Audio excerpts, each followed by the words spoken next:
São daqueles três que ali estão. O Estado em sentido restrito, a tal administração pública, o poder local, que eu considero o mais importante, já vamos também ver porquê, onde se inclui as autarquias e, concretamente, a própria sociedade civil, as tais entidades privadas, onde é prevalente precisamente o ensino escolar, a escola. Ora, porquê é que deve haver prioridade de responsabilidade às autarquias? Precisamente por estes três fatores que aqui estão. Conhecem melhor a sua população, a todos os níveis, não só a nível esportivo, mas a nível cultural, a nível social. E, portanto, sabem concretamente quais é que são as lacunas da população, sabem quais é que são as penalidades preferidas da população, portanto, conhecem muito melhor a população do que conhece, por exemplo, o Governo no seu Ministério. E, portanto, o que é adequado é haver uma coordenação forte entre o Governo e o poder local, mas o poder local deve ser prevalente, porque ele é que conhece concretamente. Depois, outro ponto relevantíssimo, mais facilmente é controlável pela população, não é? Portanto, nós todos aqui, portanto, vocês aqui de Setúbal, provavelmente quem é daqui sabe quem é concretamente a Presidente da Câmara de Setúbal. Câmara de Lisboa a mesma coisa, Câmara de Oeiras a mesma coisa. Muitas vezes quando olhas para o Governo, nem sequer sabemos quem é o Ministro. Ok? Porquê? Porque há precisamente maior ligação e controle da população. Entrando então dentro das autarquias, dentro da lei quadro, começa aqui novamente o artigo 1 dizendo: é esta lei que define a política, toda a política desportiva, aquilo que temos andado a falar.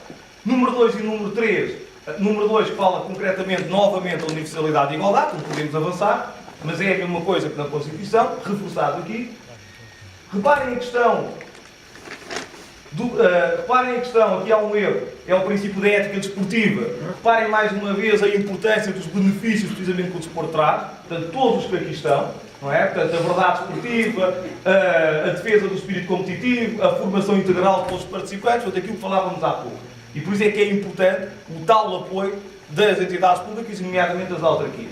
E aqui reparem que até é mais importante, em algumas ocasiões, o próprio apoio do espírito de ética desportiva do que precisamente o evento em si.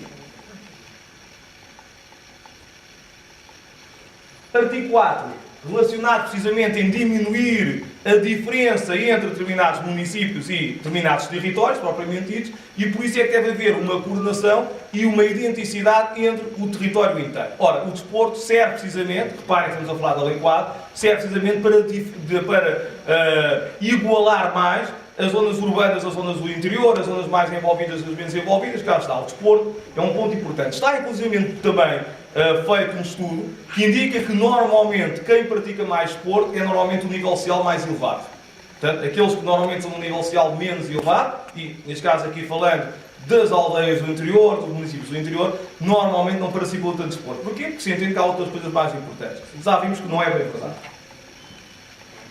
Depois temos aqui o princípio da coordenação, da descentralização, falamos há pouco, e da colaboração. Cá está, os três devem articular-se entre si. Reparem que o número 1 fala das várias entidades públicas, o número 2 fala das entidades públicas com as entidades privadas, portanto deve haver uma coordenação entre todos, precisamente para se aproveitar adequadamente aquilo que pode ser aproveitado e não por simplesmente gastar dinheiro, investir erradamente.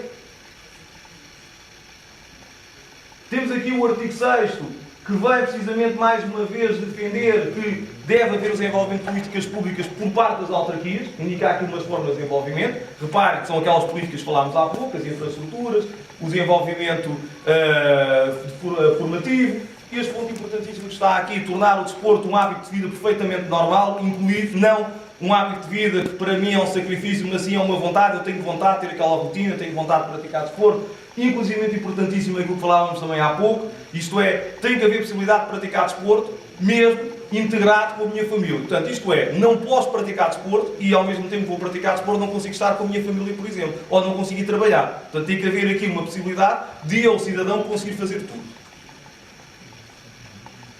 Desenvolvimento do desporto. Vamos avançar, não vale a pena estarmos aqui a falar concretamente. Aqui, já concretamente, tem a ver mais precisamente com a administração pública central em si, portanto, o Governo.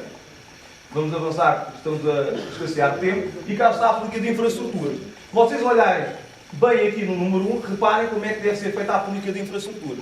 Portanto, isto é, tem que haver uma distribuição territorial equilibrada, portanto, isto é no território inteiro.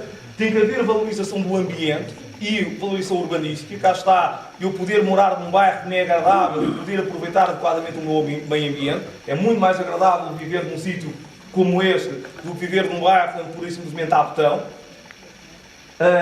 Aqui a tal sustentabilidade esportiva e económica, portanto isto é, precisamente essa infraestrutura ter depois um retorno posterior, um parque desportivo diversificado e de qualidade, portanto não pode ser um parque qualquer, e inclusivamente tem que ser diversificado, isto é, não é um parque só para futebol, ou não é um parque só para atletismo, não é um parque que permita eu praticar a modalidade que eu quero, várias modalidades, e inclusivamente cá está a tal promoção que falávamos há pouco. Portanto, o tal mercado de marketing. Tem que haver o marketing para eu poder captar o aumento do desporto. E reparem que para todos. Portanto, não é só para quem é mais novo, não é só para quem tem dinheiro, cá está, é para todos. Idoso, criança, adulto, rico, pobre, para todos. Pois aqui é um desenvolvimento da matéria. Passamos agora para o artigo 28, que fala da educação, e da educação por parte da entidade privada escolar ou entidade pública escolar, e aqui no número 2 aparece as autarquias, a relevância das autarquias, que devem fazer essa, ou devem fazer precisamente esta ligação. Artigo 29, falávamos há pouco, o deficiente, que adquire precisamente, e reparem no artigo, é uma forma dele adquirir confiança propriamente em si, verificar que afinal consegue ter determinado tipo de capacidade, o tal artigo 30 da defesa da cultura, da identidade individual ou coletiva, portanto na prática, aquilo que eu vos falei há bocadinho, está agora aqui tudo na lei, portanto, está aqui tudo regulado. O tal artigo 31 da natureza e, portanto, a ligação à natureza e a defesa do meio ambiente. Aqui o artigo 46, o apoio financeiro, concretamente, a quem quer desenvolver o desporto. Há, inclusivamente, um artigo no Decreto-Lei da Sociedade Anónima Desportiva que diz o seguinte: se porventura a sociedade de entregar ao clube determinado tipo de valores para formação e para infraestruturas, ela está isenta precisamente da tributação. Portanto, reparem o apoio financeiro, que também parte das autarquias, para poder desenvolver, e aqui fala concretamente das infraestruturas. Reparem sempre a importância das infraestruturas. Se não houver, obviamente, infraestruturas, não há vontade de praticar desporto. Por isso aqui é o desenvolvimento, não vale muito a pena. E temos agora aqui o artigo 49 e o artigo 50, que precisamente indica que as autarquias devem se dedicar, inclusivamente, por exemplo, aqui ao artigo 50, aos tais de TIS, o estabelecimento prisional. Portanto, eles têm liberdade de praticar desporto. E é uma forma de integração, é uma forma de desenvolverem as suas capacidades, não é uma forma de, por isso, simplesmente terem ócio dentro do estabelecimento, o que significa que quando saírem cá para fora, obviamente não se conseguem integrar.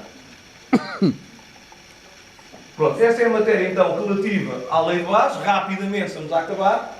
Temos aqui uma divisão de autarquias, para quem não é da área da administração local, e sei que há aqui alguns que podem ter algumas dúvidas, da autarquia concretamente, se no artigo 236, é a freguesia e é o município. Os órgãos representativos são aqueles que ali estão, a Assembleia da Freguesia é o órgão que decide, a Segunda Freguesia é o órgão que governa. Isto dentro da freguesia. Dentro do município, a Assembleia Municipal é o órgão que delibera. Dentro da Câmara Municipal, ou a Câmara Municipal propriamente dita, é o órgão que governa.